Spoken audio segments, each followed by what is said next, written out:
السلام عليكم. شتاء وبرد وتلج زي اللي في اليومين دول في اسكندريه، ما لقيتش اجمل من دي اكله عشان اعملها تدفي. يلا بينا نسمي بالله ونشوف عملت ايه. هلا على النار فيها ميه عاديه جدا من الحنفيه، ونزلت بالكوارع بتاعتي اللي غسلاها ومنضفاها كويس جدا. ليه بحط ميه بارده؟ عشان اللي انت شايفاه ده بيطلع بقى اول ما هتغلي هتلاقيها بتطلع الريم كده، هتشيليه في اول غلوه وتسيبيها تغلي غلوه كمان، وبعدين برضه هنشيله، وبعدين هتخلص من الميه دي نهائي، واخد الكوارع بتاعتي اشطفها بميه نظيفه من الحنفيه واحطها في حله ثانيه نظيفه وميه كمان نظيفه. حطيت بقى البوكيه بتاعي بصل وجزر وطماطم ومعلقه كبيره كده من السكر والملح، فلفل اسود، حطيت ورق لوري وحبهان وضغطتها كده بحله الضغط وسبتها.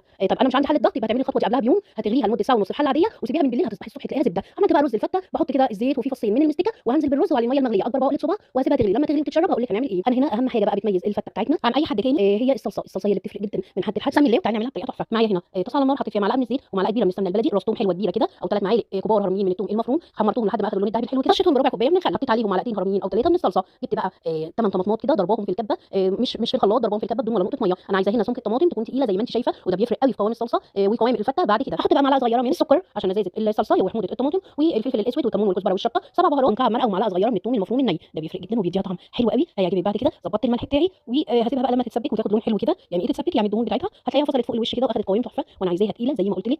بصي قوام حلو قوي بيفرق قوي بقى. بعد كده يلا هنا الرز كان اتشرب، هضيف له معلقتين كبار من السمنه البلدي طبعا على حسب كميه الرز اللي انت عاملاها. انا هنا ضفت معلقتين كبار من السمنه البلدي بعد ما الرز اتشرب، وطيت وهديت النار وحطيت له شياطه وسبته يكمل سوا. هنا الصلصه بقى كده اتسبكت وبقت تحفه. هجيب العيش بتاع الفته، سواء العيش البلدي العادي اللي مقطعينه مكعبات او العيش دوت بتاع الفته، هجيب معلقه كده حلوه كبيره من السمنه البلدي، احط عليها نص معلقه من الملح والفلفل والبابريكا وقلبتهم كده مع بعض، وهمسك العيش بتاعي اغلفه بقى بالخلطه التحفه دي. وليكي خيارين، يا اما تحطيه تحت الشوايه يتحمر ايدك فيه كده وتقلبي، او على النار عادي زي ما انا هعمله هنا. بقى بصي الصلصه كانت حكايه تحفه، قوامها مظبوط بالسنتي، طعمها حلو قوي تقيل والقوام ده هو اللي هيفرق بقى ويديك الطعم الحلو للصلصه. قلبت وحمرت العيش بتاعي على عين البوتاجاز لو مش عايزه تولعي الشوايه، وبيتحمر في ثواني بياخد لون دهبي حلو كده. العيش ده تحفه بيتاكل حتى كده، يعني بيتخطف مني لوحده كده قبل ما احطه على الصلصه.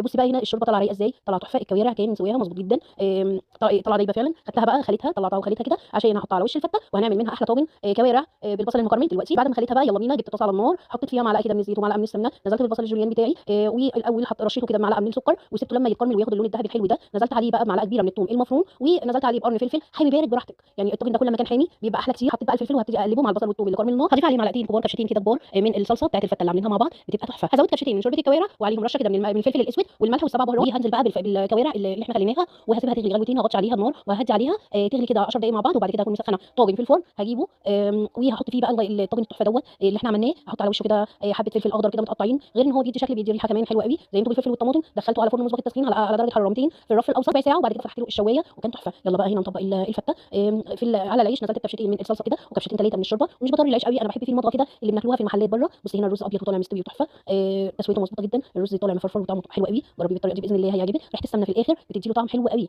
هنا بقى الكوارع المخليه حطيت عليها كبشه برده من الصلصه كده وكبشه من الشوربه وقلبتها عشان تاخد طعم الصلصه الاول، وبعد كده ضفتها على وش الرز من فوق. زي انت كمان الرز بحبه كده من الصلصه عشان يبقى ياخد نفس الطعم.